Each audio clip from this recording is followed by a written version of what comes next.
John, it's finally nice to have you as a guest on Score Business Points rather than just using your audio from your video blogs.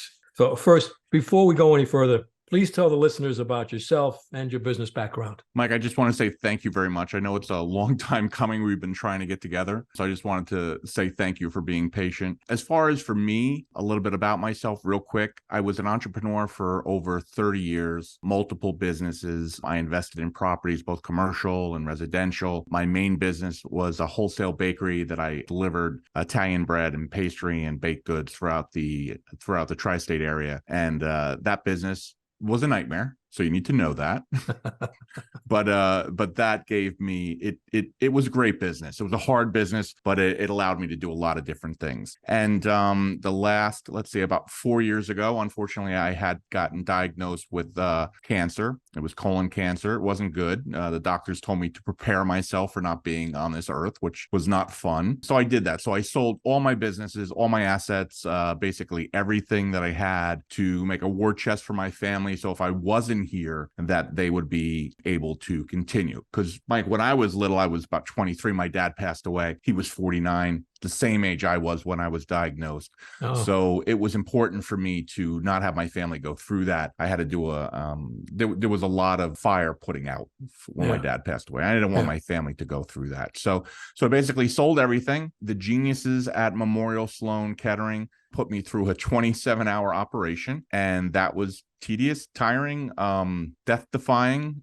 They didn't anticipate me coming out of it, but I did. So that was terrific. I had over a year getting back to normal. Now, I guess 2 years later, I am fully recovered, cancer-free, going to the gym 5 days a week, feeling terrific. And I'm here talking to you, and it's awesome. And I love talking business. So that's how me and you know each other. We're part of the SCORE program, which is awesome. And I just love talking business. I love mentoring people. I love giving my knowledge, and basically that's what brought us together. Well, first of all, I'm glad you're okay. I'm glad you're here, and I'm glad you're part of SCORE. Thank you. I appreciate that. Well, now let's go back to your blogs. Okay. One of them is Essential Habits for Entrepreneurs. After viewing it, I felt it would be a great topic for the Core Business Points. In that blog, you list 7 habits. Please tell the listeners what those habits are. Well, so there's many more than 7, but I listed the top 7, right? So the first was to define clear goals and priorities. So it sounds a lot easier than it is, but it's basically this, Mike. So as an entrepreneur, you have to get your head clear. And for most of us that are entrepreneurs, it's hard because we have shiny syndrome. We have shiny object syndrome. We always are looking for the next thing. We're always looking to create something, a new business, a new this, or if we have a business, we want to, maybe I could do this over here or that over there to make more revenue. And the problem with that, and I talk about this because most of it was my problems, right? Most of these issues I went through. So to focus and sit down and realize, what are my priorities? What are the goals? What am I trying to solve? Is it money? That's fine. There's nothing wrong with money. Is it status? Is it power? Whatever it is it, I want to be the biggest pool company in New Jersey? Is it, as for me, a bakery, a wholesale bakery, how many accounts could I get? How much could each account produce? There were always goals. And for me, having clear goals, writing them down, and not only daily, but daily, weekly, monthly, quarterly, I would go out 10 years. Okay, John, what do I want in 10 years? And not Mike, only business, personal. What type of house do I want? How much money do I want in the bank? What's my retirement look like? Just really getting down to the minutia of goals and priorities of both your business, your personal life. And it's super important to do that. Mm-hmm. All right. Well, the next one then is implement effective time management techniques. So again, unfortunately, as entrepreneur, and I generalize. So, I'm not talking about entrepreneurs. I'm talking about me. I'm all over the place. I want to do this. I want to do that. And if I'm not set to a schedule, and so I use Outlook, Microsoft Outlook. I've used other time management systems, but for me, Microsoft Outlook works the best. I try as hard as possible on Sundays to make a list of the most important things I want to get done during the week, and I schedule them out, whatever that is. I'm starting up a new business, right? So I want to, how many contacts do I want to touch? How many people do I want to talk to a day? How many vendors do I want to talk to? As far as for me, it's lending right now. So, how much money am I going to lend out this month or this year, so on and so forth. And I put that in the calendar, and I put it down to basically 30-minute or 40-minute increments. So I'm not sitting around my desk, oh man, what am I supposed to do today? It's there. 90% of it, or let's say 80% of it, is broken down and it's in Outlook. And it's so important to do that. You use any sort of technique for when you're working? As far as, no, to be honest, most of the technique is pre-done. So let's say Sunday, I'll try to set up my schedule for the week. Now, Mike, both of us know the schedule always goes to poop, right? It's a disaster. You start out with one thing and it turns into something else. Somebody calls, an emergency happens. One of my kids call from school, something happens. So the whole point of the schedule is when those things happen and you're like, you get back to like, where was I? And then you look at the schedule and like, oh yeah, I have to do this, and this today.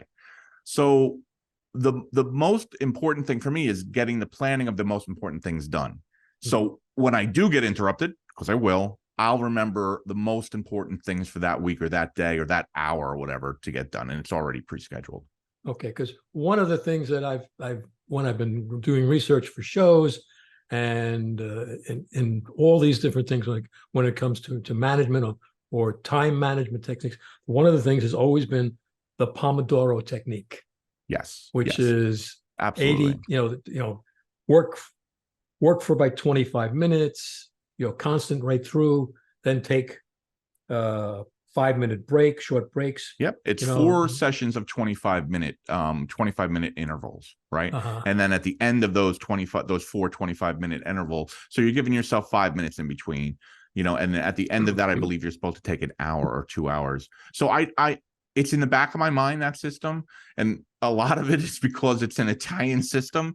And yes. it was created by an Italian gentleman that used a Pomodoro. In Italian means tomato. So he used a tomato timer to basically do this. He would set the tomato timer for 25 minutes, and he would do his work. And then when it went ding, he would stop.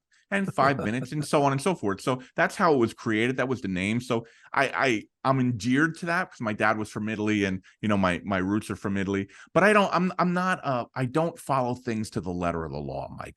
I make it work for me. Yeah, so yes, I use it, but not to the letter of the law. Okay, because that's what most of us would do. You'd take it and you'd mold it to fit you. Absolutely. Okay. All right. The next one is embrace digital tools and productivity apps. So we already talked about one. I use Microsoft Outlook, right? Okay. And I've been using tools. Listen, I went to Seton Hall 100 years ago, and I was the first one on my floor to have a desktop. And that desktop had very rudimentary, we had Excel, we had Word, and that was basically it. But as time went on, they created more. They call them apps now. They call them applications back in the day. And I've used almost every possible one. The ones that I love the most, I use Trello. Again, it is like a list program. I use Notion. Now I use Notion. It's called Notion. I use it for everything. So I can take Trello, again, which is a list app, put it in Notion, take Outlook, put it in Notion, take all my emails. And, the other thing, Mike, is I have so much going on. I have Google apps, I have Microsoft apps, I have all these things all over the place. I can't remember where I put them. Oh. So now I use Notion. It's kind of like just think about a gigantic white box, and you can put everything in it. And the beautiful thing about Notion is its search feature is amazing. So let's say for this meeting, right? Let's say I had created the blog, and the blog is under my Google app in Baruti Success. And then I put that inside Notion, but I forget where I put it, which I did before this meeting. I go to Notion and I bring up, entrepreneur, and it comes right up.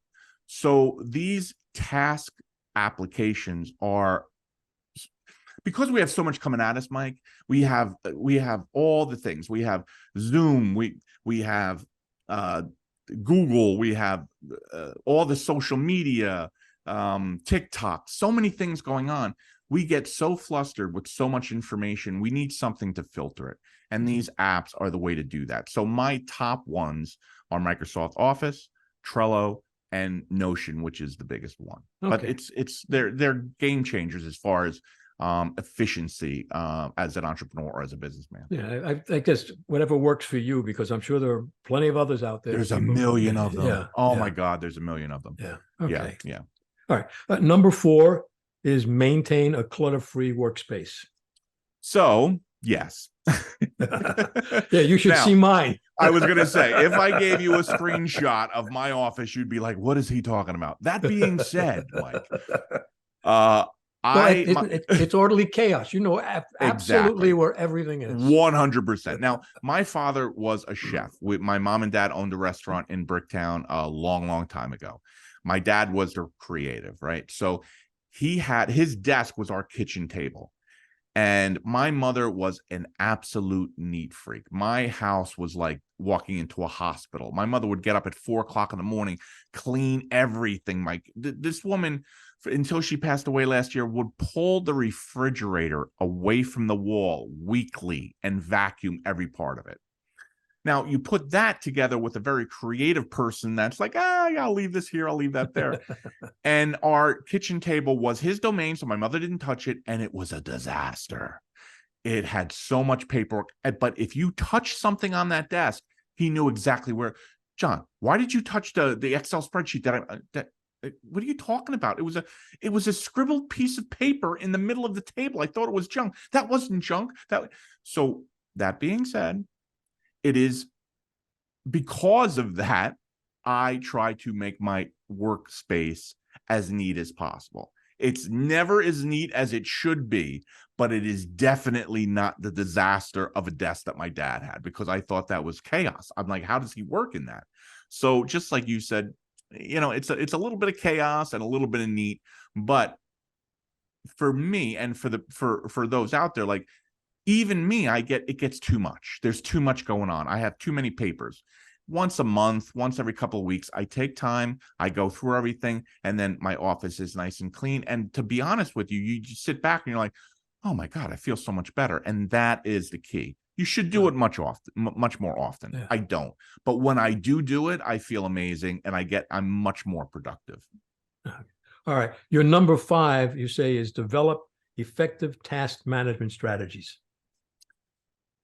So task management and time management are similar, right? Now, for task management, I go back to the Trello and the Notion apps. So task management is lists. We're, in the restaurant business, in the food business, in the bakery business, we had lists, umpteenth lists. What do the servers need to do? What do my bakers need to do? What do my drivers need to do? What are the top 10 things that have to get done today? So list, tasks. And you get overwhelmed by how much you have to do. So, and I didn't mention this in time management, but I should have, because it holds true through everything. Breaking things down, and the Pomodoro method actually helps. Breaking things down into manageable situations, either it be time, task, whatever it is. You're making a list and you have 30, 40, 50, 100 things. You take that list and okay, John, this is ridiculous. What are the top 10 things that have to get done today? And you break it out. And you say, okay, I have 100 things to do. That's fine. But the top 10 or the top 5, that's the most important. So that's what I mean by task management. I know you have 1,000 things to do, but figure out the most important things of those. And then on top of that, what is the most important thing on top of that? Okay, I picked 5 things, most important. What's the number 1 thing I have to get done today? And you start with that. And then it becomes easier when it's in small bites, right? Now, okay, I have to get 1 thing done. If I get nothing else done today, this number 1 thing has to get done. I got it done. I feel terrific. Let's get to number 2, so on and so forth. If you look at a list that has 100 things and you're like, where should I start? I don't know where to start. You'll spend 20 minutes looking at the list and you won't get anything done. So putting, again, time or task management, putting everything down into edible bites is the most important thing. All right. And up next is that practice effective communications. Yes, Mike. So again, I tell you, this is all, I don't project on other people. I talk about myself. I'm horrible, or I've been told I'm horrible in communications, both from family members and from employees. Well, listening to your blog, I don't think so. Well, yeah, I work on it every day, Mike. I work on it every day, literally. So, but I mean, besides being funny, it is the truth. Being able to communicate effectively. And when I say I'm not good at it, because I have so many things going on in my head and I want to explain it to people, but I'm already at number 3 when I'm starting to explain number 1. And in my head, I'm at number 3. And if you just can't slow down and not only tell people something, but listen to if you're, let's say you're an owner like I was, and you're talking to your top manager and you say, listen, Bob, I need this, this, and this, and this done. I need it done this way. And then I would walk away. Okay, Bob, I'll see you later. And most of the time his head was spinning. The right way to do that is, again, small bites, and then go back. Bob, how did you understand what I said? All right, John, well, you wanted this done first. You wanted it done. No, Bob, I get it. That was kind of like what I was trying to say, but not exactly. So why don't we, again, let's start with number 1 and go over it again.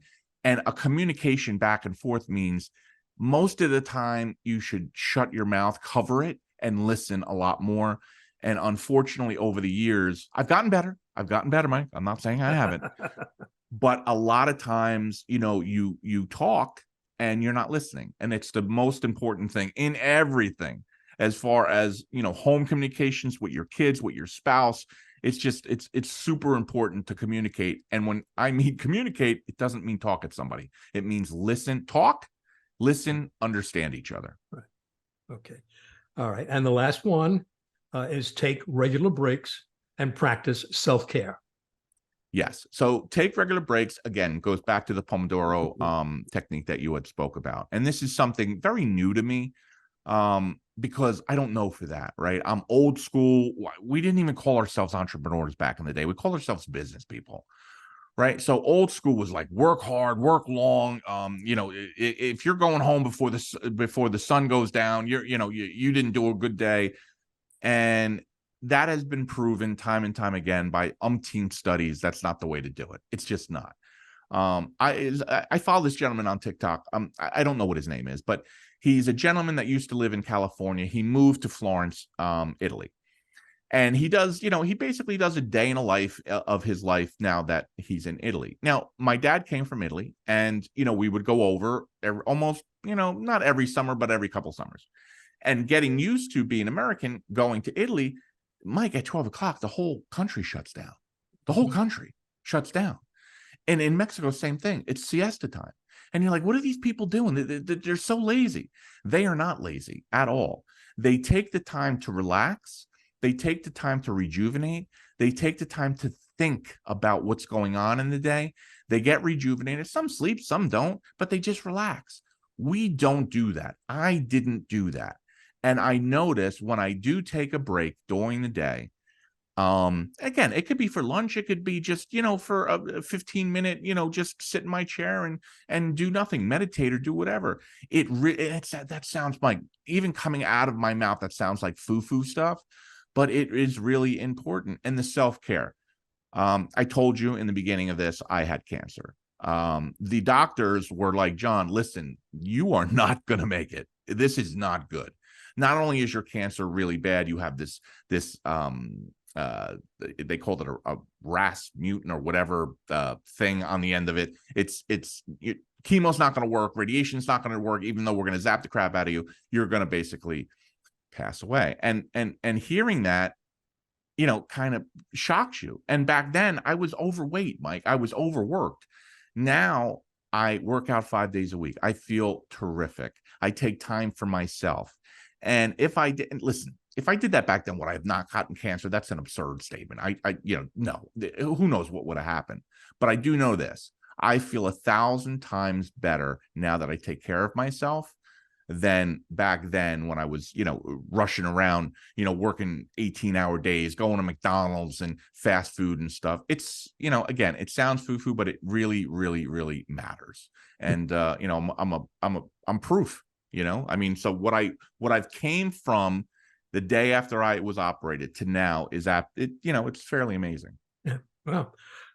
Look, you've just given us all great advice, John. Do you have any parting words for the listeners? Entrepreneurship is hard, Mike. It's never going to get easier. You have to love the process. You have to understand why you're in it. And, I'm not going to do the traditional cliche. You got to love it.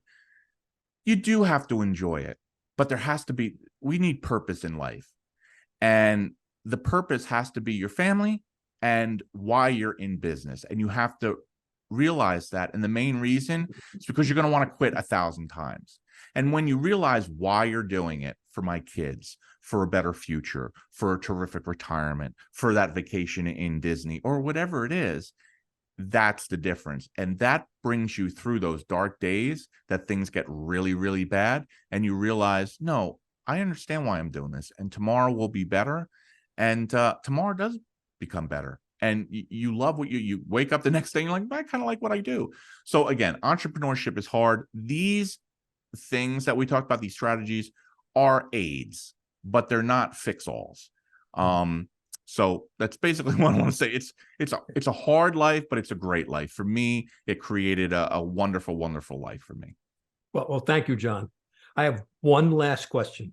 Okay. Would you please come back sometime to Score Business Points and talk about another one of your video blogs, the 5 biggest mistakes new entrepreneurs make when starting a business?